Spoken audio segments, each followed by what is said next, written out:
Why do I have this ability to do that? And it's unconditional love. If you are in a secure place and you know someone's always going to catch you when you fall, you're prepared to take that risk to say, I wasn't good, or I could be better, or this was my fault.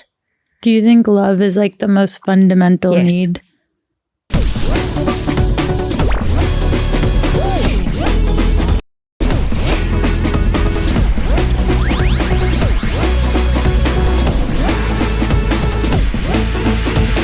We live in a complex and ever-changing world, a place that is maybe harder than ever to successfully navigate.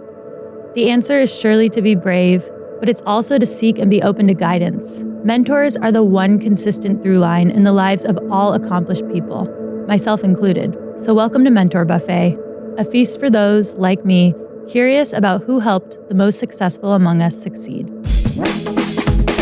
Lesley Paterson is an Oscar-nominated and BAFTA-winning screenwriter. Before All Quiet on the Western Front got made, Lesley bought the rights to the text and held onto it for 16 years before she could finally get production going. Her career as a professional athlete is how she continued to pay to hold onto the rights for all those years. She's a triathlon world champion. She's stubborn. She trusts herself. She's so many things. She's inspiring to me, and she's a friend of mine.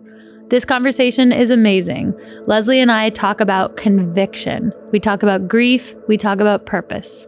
Lesley shares about her late husband, Simon Marshall. It's funny because when I met Simon, I was in another relationship at the time and we just had this chemistry together. And I remember sitting opposite him and I thought to myself, this man is going to change my life. She learned about herself with him. He gave her unconditional love and made her feel like she could do anything. Here's my conversation with Lesley Paterson. I mean, to be honest, I've always been the odd duck, because my first sport, as you well know, was rugby, right? And there was no other girls in Scotland in the 80s playing rugby. I think there was I was the only girl in the whole of Scotland that played rugby, but I wanted to do it. Why was that? I can't even tell you. I just saw the mud. I wanted to get dirty. It looked really fun. I was I wanted to be the odd one out. I wanted to push against the box. That's what I mean. I kind of seek it out. I seek out the hard things.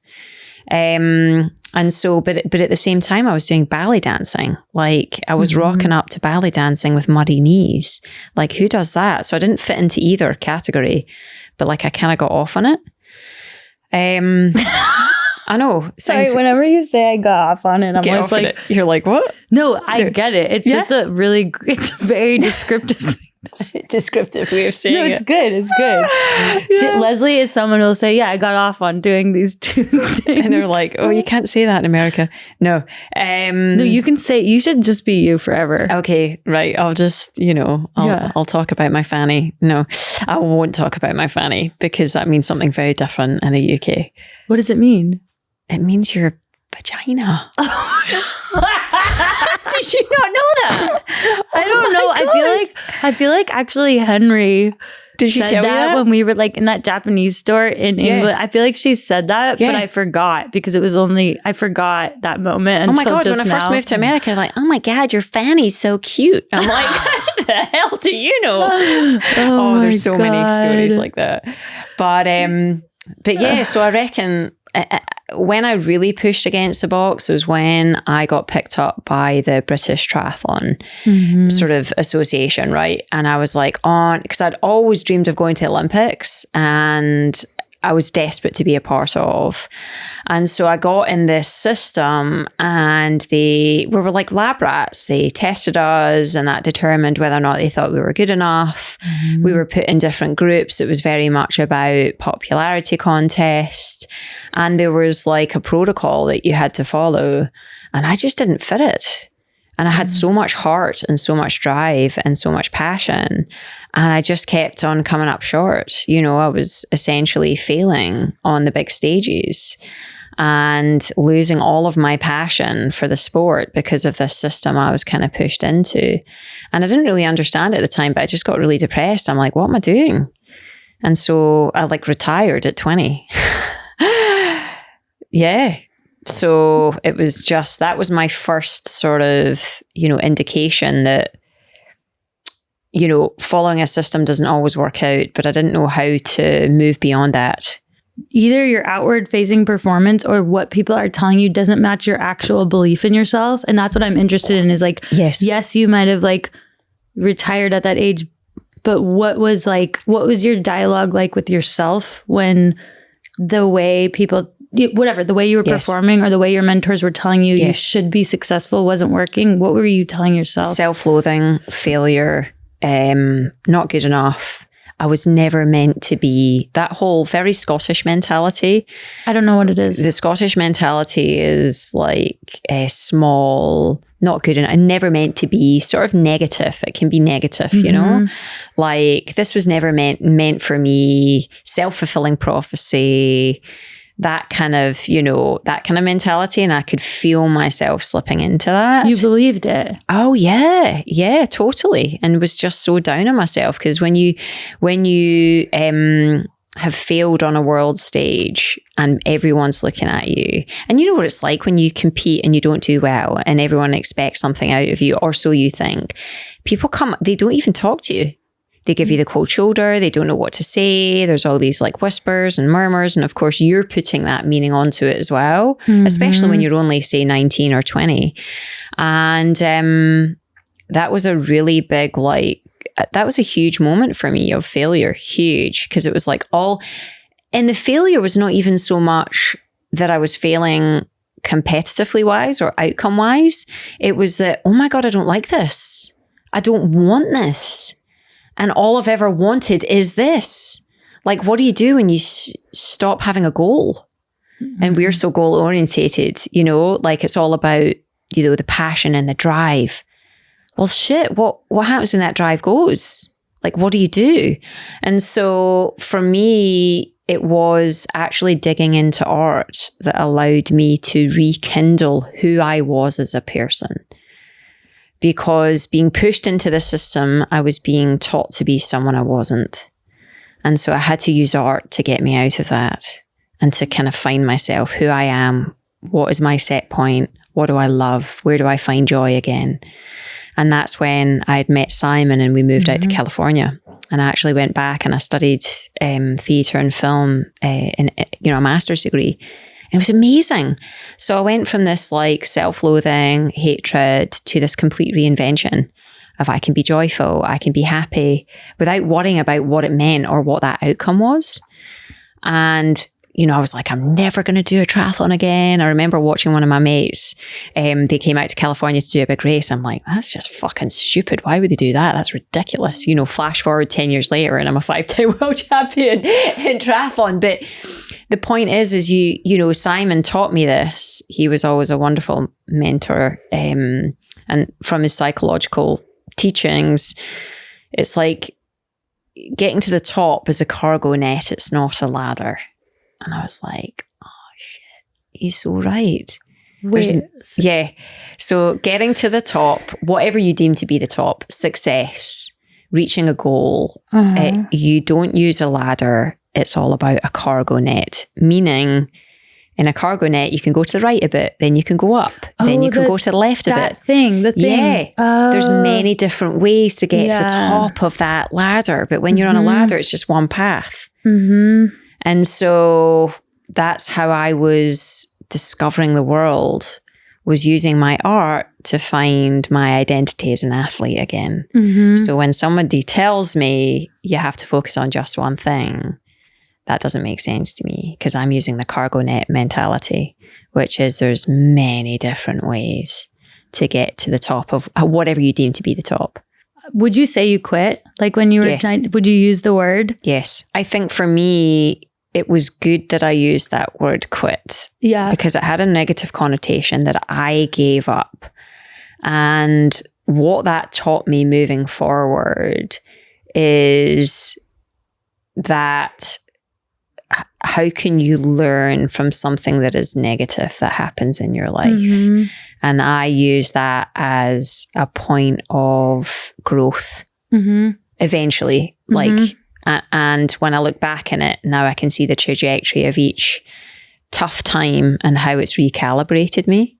Yeah. So it just like my intuition told me I need to go back to art to find myself. Yeah. And so now I can unpack that and understand why that was, and therefore use that again and again in different parts of my life. Like, how do I keep recalibrating to get to the next step, It's like a firmer fold in the paper, or like a Sharpie line, instead of like this kind of like nebulous. Exactly. Yep.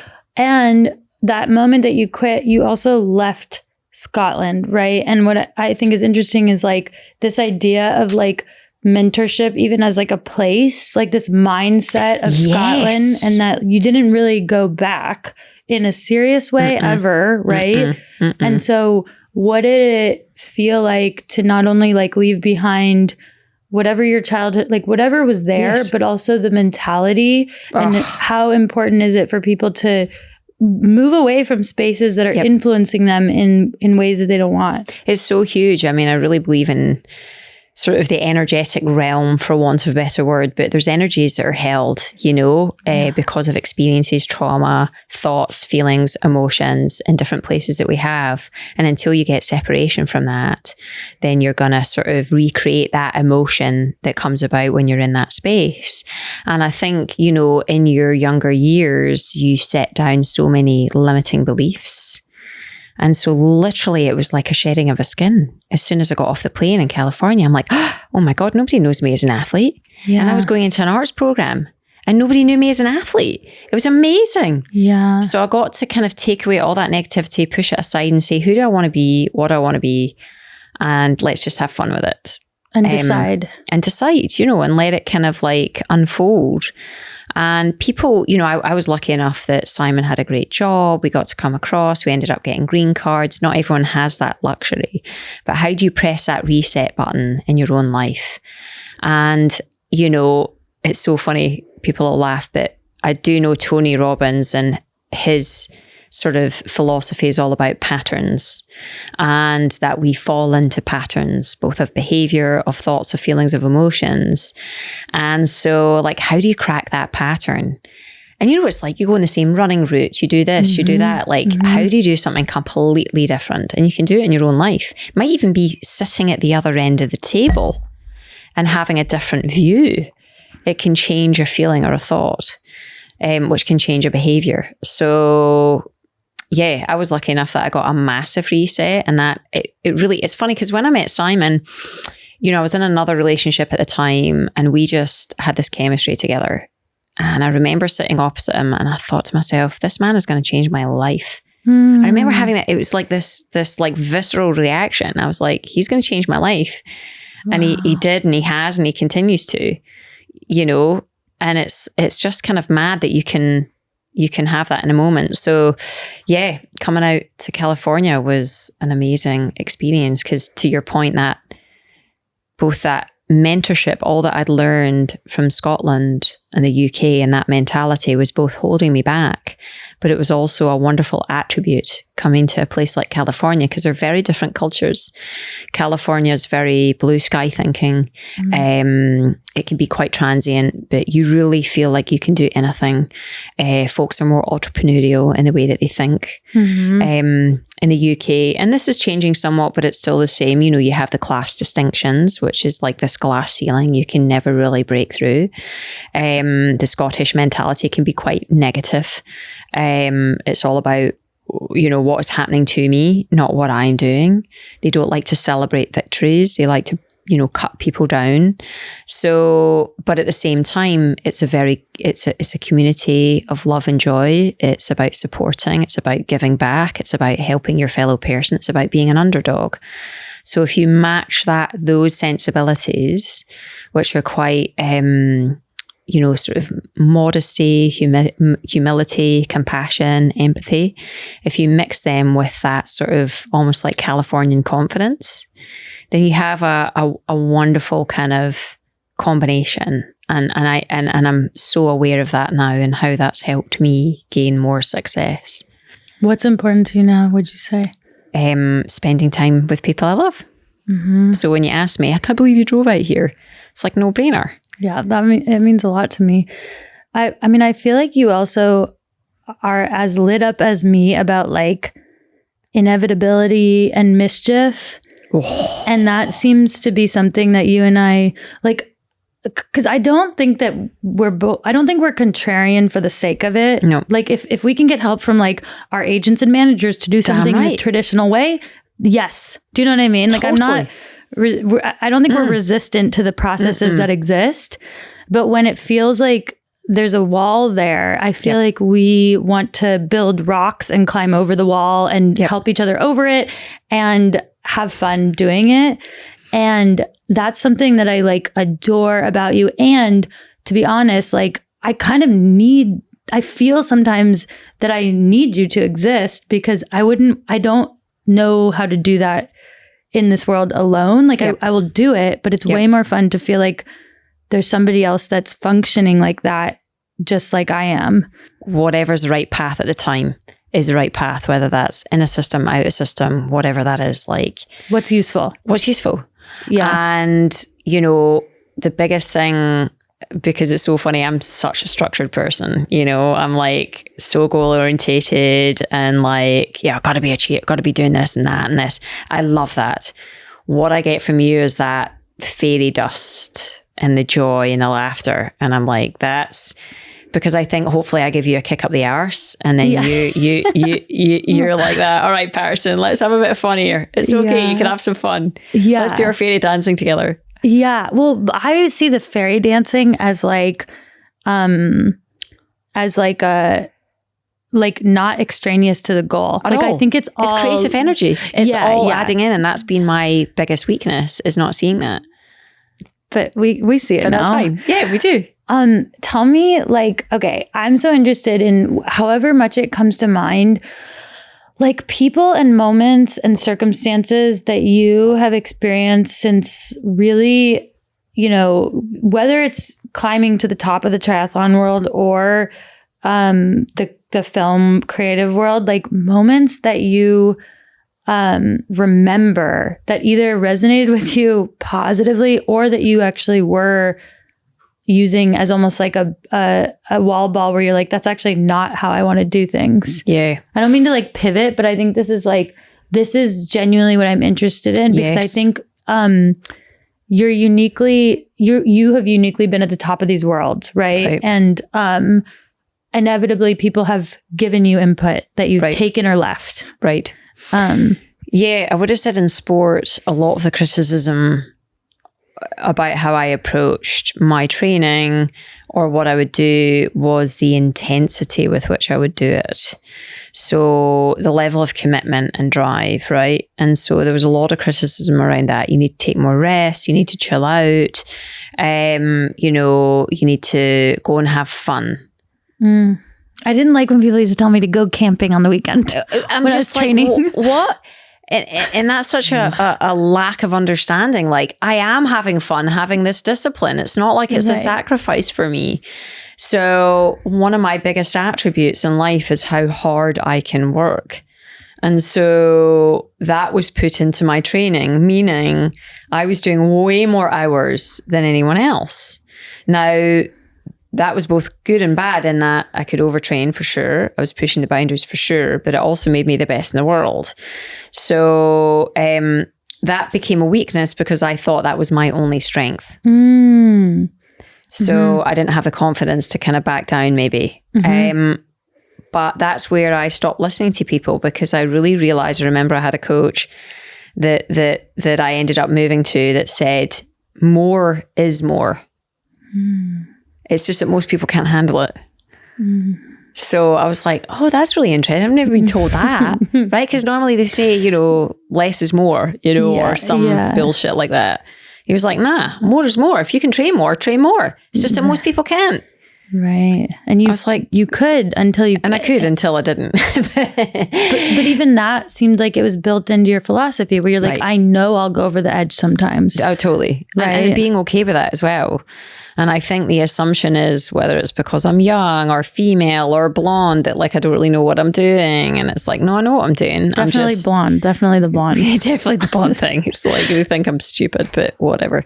I'm like, wait a minute, you know, I've done this and that. Like I think I kind of know what I'm doing. And I'm also okay if I fail or if it's not right. Like knowing why you're doing something as well, right? means that it doesn't matter. So in sport, that was very much the case. So that's where I both didn't listen and did listen at the same time to different people. And then, you know, certainly with something like All Quiet on the Western Front, like 16 years it took us to get off the ground. And it was costing us a bunch of money every year that we didn't have.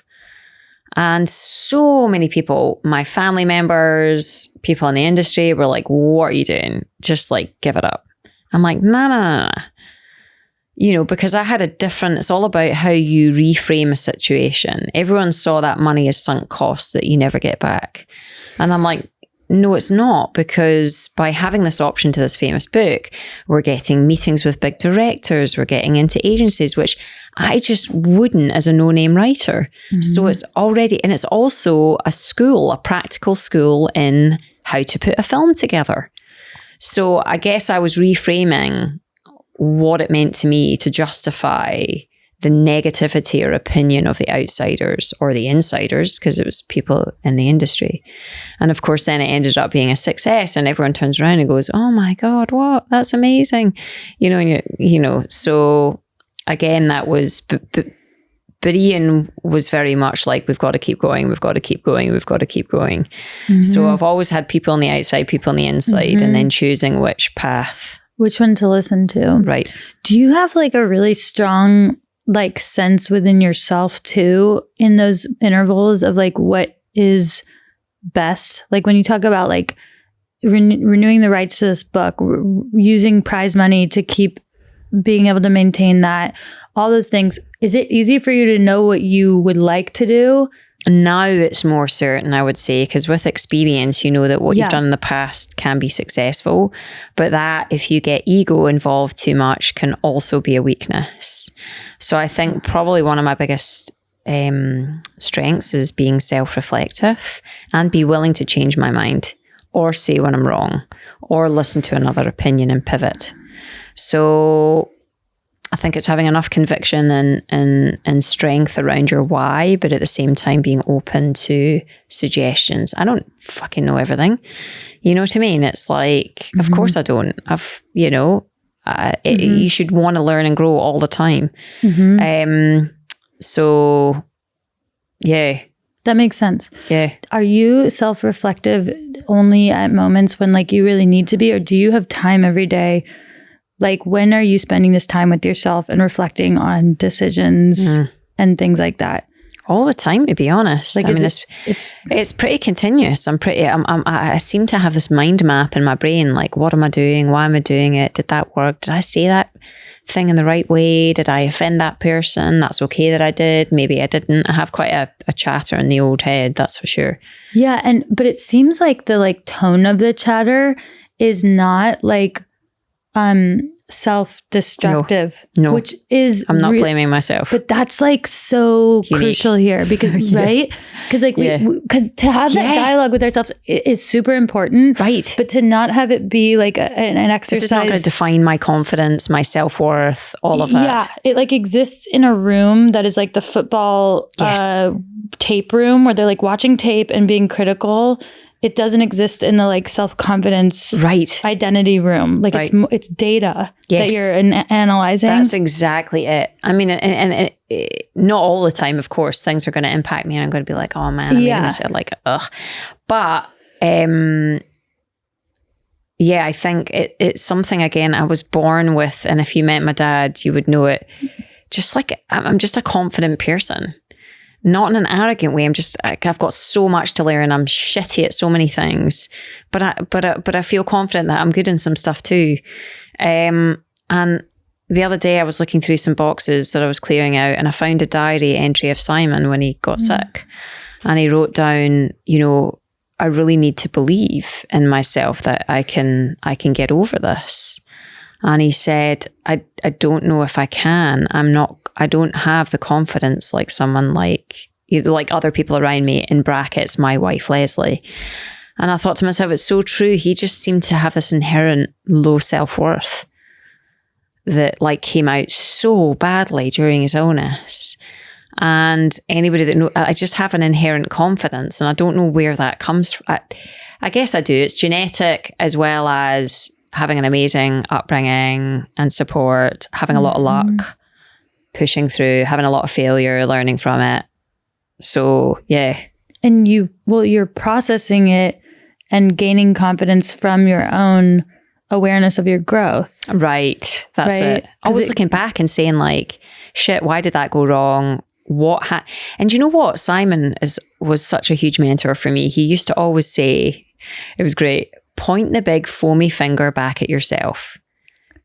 Oh, wow. I'm like, really cute. I'm like, what? I'm like, but it's so true, isn't it? Because it's like in any situation that goes wrong or right, what role did you have to play in it? Because you can always turn around and say, fuck, what could I have done better? You know, in anything, what could I have done better?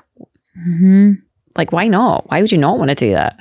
Well, I don't know. I think some people don't want to do that because the pain of knowing what you could have done better hurts more than and if your confidence is already low or your sense of worth is already low, then it's just gonna compromise it, isn't it? But so then I'm like, why do I have this ability to do that? And it's unconditional love.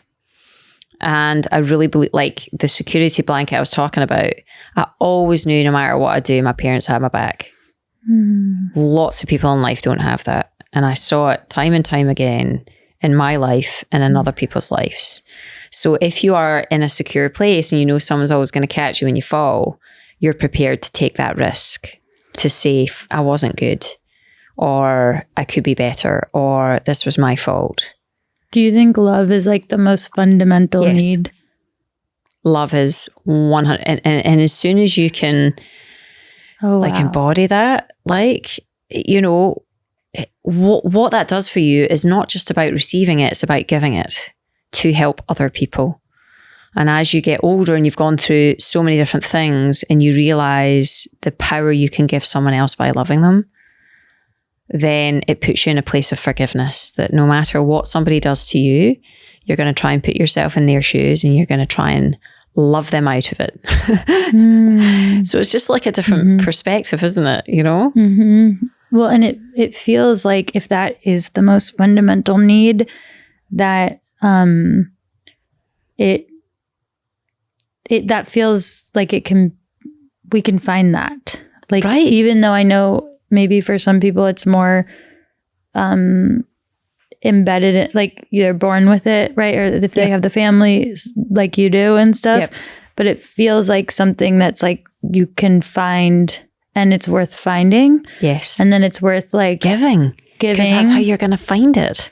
Yeah. And it's not impossible to give. Like if you think about it, if the fundamental need was like survival, that feels really like tangible, whereas love being intangible feels very doable to give and therefore maybe to find and receive. This was another huge journey for me with Simon's illness, was just to love him and to care for him and to be a nurturer for him. And all of my family saw that in me, and they've never seen that in me before because I don't have children. And I was always that driven person, which is sometimes, of course, it gives selfish behavior, not always in a good way, but it's the assumption that the drive is selfish. Yeah. And the drive isn't selfish. The drive is just the drive that is difficult to control. And it's not supposed to be, it's supposed to be positive anyway. Right. But sometimes it can get you in trouble, because when you are, as you well know, training like you're training, you've got the sacrifice, you're doing the thing. It can be a very selfish pursuit. Yeah, for sure. And it might not be what somebody needs that's very close. You know, like it wasn't, that wasn't what he needed. Right. And so you gave what was love in that circumstance. Right. And of course, we had so many massive chats. I was listening to one the other night. He just kept on saying, I'm not a world champion like you. I can't do all the things you want me to do to make myself better. And I was like, whoa, like, where do you go with that? As your soulmate, that's pretty deep, right? And that's really hard. There was such an arc for me to just have to be okay with whatever he could give. And what changed that? So moving back to the mentor thing and the people that have influenced me during this phase, my sister Gillian, who's amazing, she's a very nurturing, giving person. She lives in the north of Scotland, lots of kids. She's like the community person that has everyone around for dinner and living in her house. And so she came over to help with Simon to LA, and I just started to mimic the way that she talked. And I started to mimic like her actions, and she would slow her cadence down when she spoke to Simon. She was very soft and calm. And so I started to mimic what she was doing. And Si really noticed. He was like, oh my God, this is so helpful for me. Because it was a very frustrating time. Like, I was like, why are you not taking this supplement? And why do you not want to do this and that? You know, it's like, this is life and death here. You know, it's not even a race. It's life or death. Yeah. And I had to just push that aside. And so she was a massive mentor for me during that time. And you're allowing yourself to make it your own too. Right. Because what you were talking about a second ago was like almost an identity of determination and fervor and unrelenting, harsh, sharp edges. Yes. And what you're saying is like to be open to this idea, mentorship or whatever this is to like let yourself be more permeable and not like a fixed thing. Hey guys, Alexi here to tell you about my new favorite shoe from Merrell, the Antora 4. So I've been traveling a lot lately. I went to Japan, Mexico, Chile, Michigan, and I also travel a lot in my mind. But really, the Antora 4s just came out and I've run multiple marathons in them. I run on roads, I run on trails, I hiked all over Kyoto in them, just like Scarlett Johansson in Lost in Translation. Yeah, I think she was wearing Merrell's in the movie. So don't check my work, or what is it? Anyway, they are very cute with skirts, and I've gotten a lot of compliments on the black. And yes, the dirt is real because I actually run in these. The Antora 4s rock. They're comfortable, versatile, and they last a long time. And if you're trail curious, try these guys out because they will turn the trail curious into the trail enthusiast. Antora 4s. For a limited time, we're partnering with Merrell to give you an exclusive offer of 25% off your first purchase using code MentorBuffet25 when you check out on Merrell.com. You can find my favorite Merrell shoes and gear at Merrell.com/Alexi. I'm really getting into that training mode lately. I'm ramping up my volume to the highest it's been in a really long time, but some things have evolved since I was training at a high level. For one, I feel like a completely different person, and also what I put in my body has evolved too. Momentous is one of my ways of taking recovery seriously. I go for the Momentous 3 because it has everything I need: protein, creatine, and omega-3. Expert research shows that most people don't get an adequate amount of any of these nutrients from their diet alone, even when you really eat the rainbow at every meal. So taking these daily will help your brain and your body on a cellular level. I put the protein in my smoothie when I'm moving fast. You know, I got to turn it around quick a lot of these mornings between training and coming to the studio. And I also take the Momentous creatine. It helps with my focus and energy. The Momentous creatine uses CreaPure, which is the purest creatine monohydrate available. In addition to recovery, creatine also helps me focus. All these Momentous products are rigorously tested, backed by science, and use the highest quality ingredients available. That means no gums, fillers, artificial flavors, or sweeteners. Head to livemomentous.com and use code MentorBuffet for 35% off your first subscription. That's code MentorBuffet at livemomentous.com for 35% off your first subscription. Simon was the person that you met here that started to like take over that. I didn't. No. So I met him in the UK. We met at university. And then you came here together. Yeah. Okay. So we met in the cycling club at uni. He was doing his PhD and I was doing my undergraduate. And there was like this massive spark. And we moved in together after 4 months. got engaged after 8 months. Really? Yeah, he proposed to me on Christmas Day at the top of a mountain where his ashes are scattered. And it was my favourite place in the world. I used to run up there every day after school. And so we embarked on this really cool journey together. I mean, I got married to him when I was 21. He was 31. And it was wild. You know, when we got out here, he was a professor in psychology at San Diego State.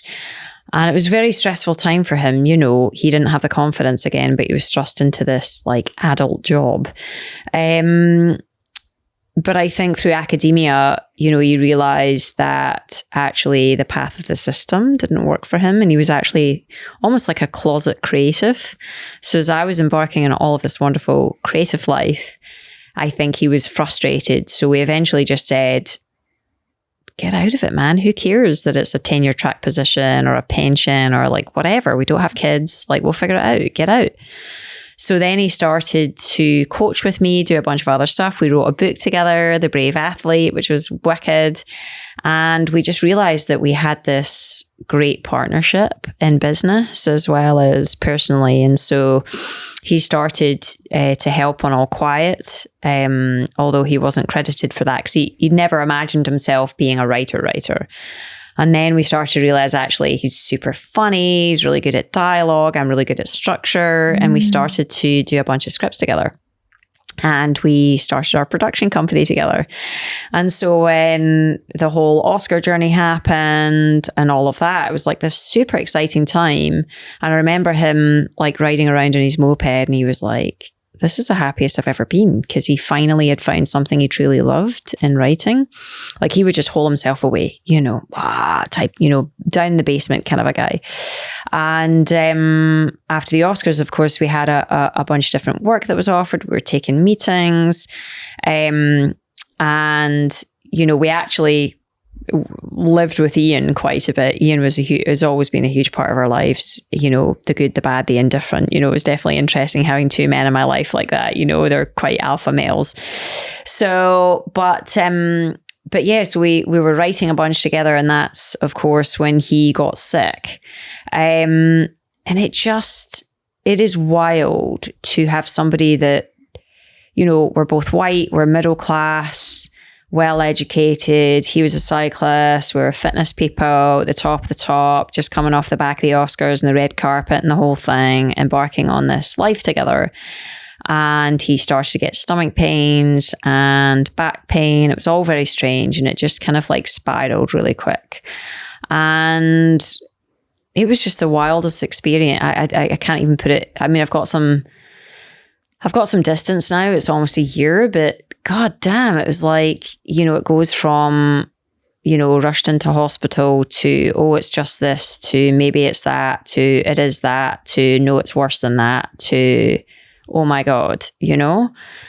And what do you do with that?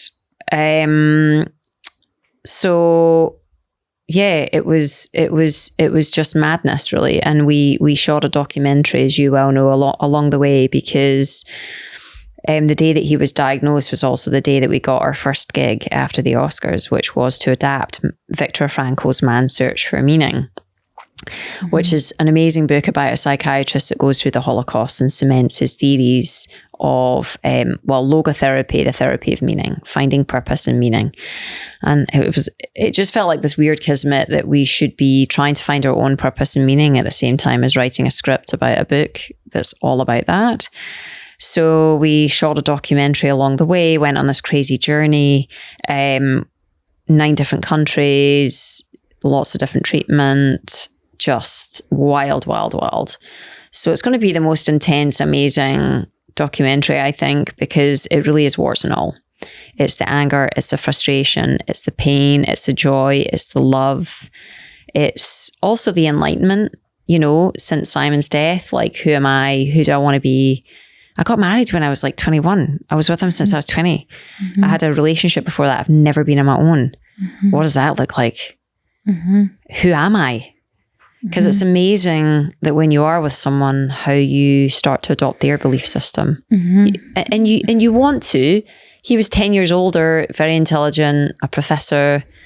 you know, you believe in what they say and then you push against it. And then now it's okay to think differently about things. Yeah. But also embody a lot of what he taught me. Yeah. Well, and it's fully on you now because there's no accountability to to his beliefs, right? No.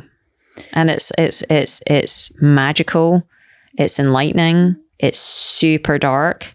Sometimes it can be very lonely.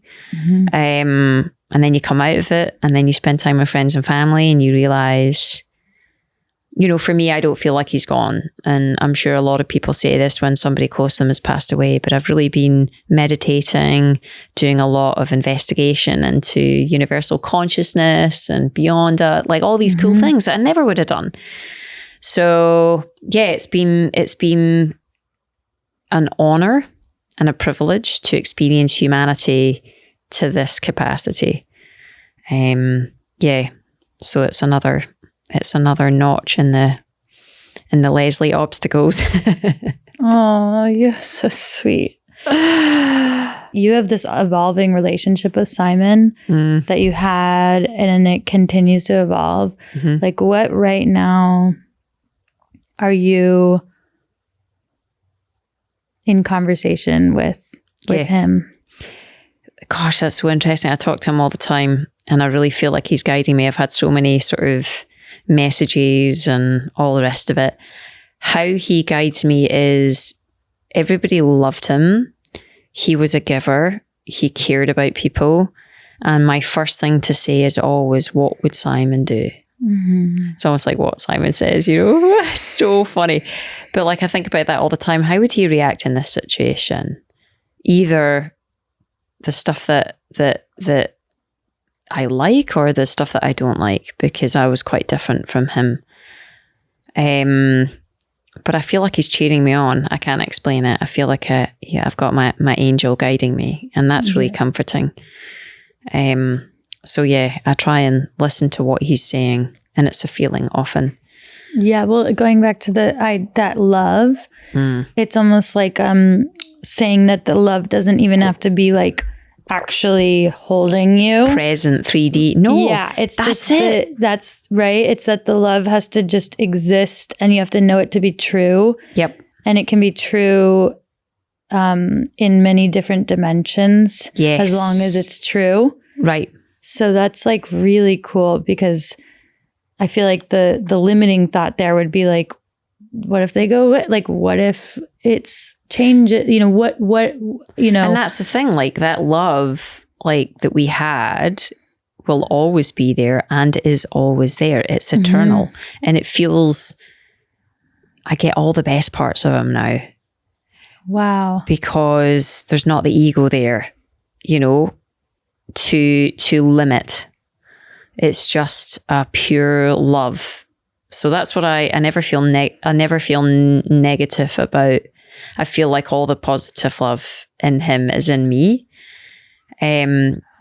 which is like so cool. Yeah, and it's humbling to know that there's like ego in those, you know what I mean? That there's, because there is. It's inevitable. It's part of being human. So when that humanness, as we understand it, departs, it's transcendent, right? So it opens you up to experience life in a different way. So that's been a big reset for me. I don't always live in that space all the time. I mean, shit, you know, whether it's tears or darkness or fear or doubt. But that's why I'm meditating a lot to stay in that. For me, it really is energy, that vibration. Of love, gratitude, service, joy, like all of the good emotions. Like, let's just stay here. And safety. I know. Yeah.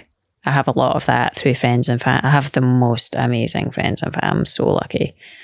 Yeah. It feels like your safety also, or whatever what you just talked about, feels like you're pretty, like, it feels like you're pretty confident it's there for, like, it's there. Yep. You're not like every day being like, is it there? It is there. I've seen it time and time again. It's come to save me time and time again. Yeah. I mean, I've had friends do so much for me through the Simon experience and beyond that, like, how can you repay them? All you can do is love them back, but then pass it on. You got to pass it on. Mm-hmm. How do you do that? You know? So that's awesome. Wow. The dimensions of love is so sick. It's so awesome because it's like I've never heard anyone talk about it like that, and like the good parts. Well, I get it. I think, and this is kind of to your point of like, who are you listening to? And if you listen to the chatter of society as it's been built up, those patterns, those limiting beliefs, it is that grief is awful, grief is devastating, grief is darkness, and it doesn't have to be. It doesn't mean that's not the way it is sometimes, but it doesn't have to be. Who told us that? You know, in other cultures, it's a celebration. Doesn't mean I don't miss them. Doesn't mean I don't cry. It doesn't mean I'm not sad sometimes, or that there's that pit in the stomach. But equally, I've had probably more joy than I've ever had as well. Like, how does that work? Like, because it's a chance to reinvent, to look at it, to love more, to embrace love more, to feel. Because I think we're running away from feeling. And I would say that that's been the most fascinating thing about the sport versus the art, is often in my sporting world, I have numbed. It has been a device to cope. Mm-hmm. And the art has been a chance to engage. Mm-hmm. So it's almost like this counterbalance and knowing when to use one or the other. Mm-hmm. It's layers and layers and layers. And it's like your like life and your journey is like continuing to compound on itself. And you are just like more and more dynamic, and only because of what you've experienced and what you've engaged with. And then on top of it all, you're basically like fearless because of your foundation of love. Right. And to be fearless is to like, to one, have the best life possible because it's fun to be fearless. Right. It's also to make your best art because if you're brave enough to like write what actually is flowing through you, then it's going to be awesome. It's going to be true for you. It's going to be true. And even if it's shit, that's okay because it gets you to the good. Yeah. You're like constipated. You know what I mean? Totally. Like just because it's like which is most unlike me. No. You're not there's fewer walls. Yes. And like in the beginning of your life in Scotland, like there's a lot of people saying there's limits, there's walls, there's rules. Right. And so the more and more like you're even transcending this world and the afterlife, like the more and more the fewer walls that you've had and the more abundant your life, and there's so much more time to like keep unraveling it, but you're like on a path of like expansion. Yes. And that's where cool. I want other people to have that expansion too. And that's where storytelling is the essence to all of that, because storytelling is about emotion, and emotion is the thing that's going to help us transcend to change. You always say that. And sometimes when you say it, it's like, I'm like, do they get what she means? Because I know you well enough, right, to know what you're talking about. Right. But sometimes like we'll be in these meetings and you'll be like, our show, like it's really about the emotion. I'm like, are they really like getting it? Do they? Because the word is so bound in context. You're so right. That I'm worried. Right. Do you know what I mean? Like I know what you mean by emotion. Yeah. I just don't know if the word is like servicing what you're talking about anymore, because it's been so like overused or has a meaning that maybe it doesn't. I think for me, okay, when you watch something or you listen to something, it's a story. It has a journey to it. How is it making you feel? And as a consequence, what is it making you do because of how you feel? Mm-hmm. So when you watch a piece of art, look at a piece of art, listen to a piece of art, it elicits something in you. And what is that something? Why is that something? And therefore, what do you want to do with that something? That's well said. That's well said. So like, that's one of the biggest things. Like I have the most amazing screenwriting coach called Corey Mandel.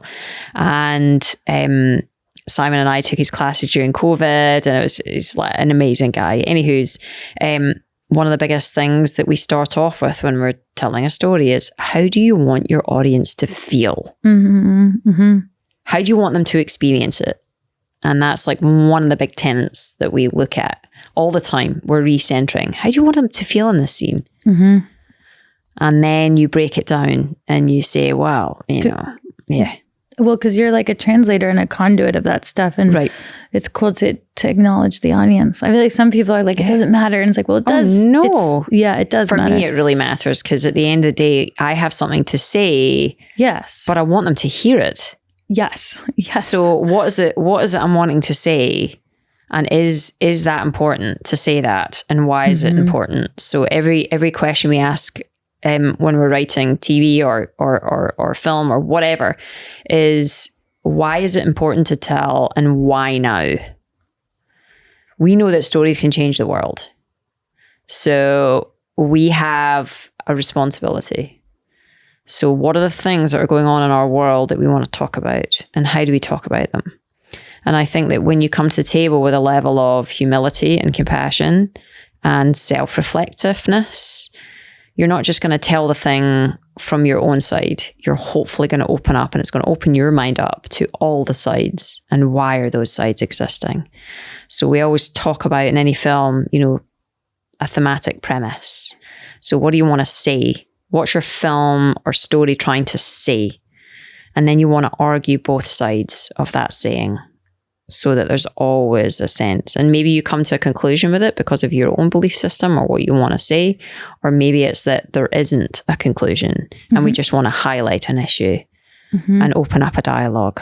That's the stuff I love to do. I just absolutely love it. It's psychology, it's sociology, it's all of it. Theology. Yeah. It's sick. Oh, well, I feel excited to write with you. Yay! If you're enjoying Mentor Buffet, follow Voicing Change for more inspirational and truly life-affirming content from shows like Soul Boom, The Proof, Feel Better, Live More, and the Rich Roll podcast. Just go to voicingchange.media. That's voicingchange.media for a beautiful selection of productive and positive shows.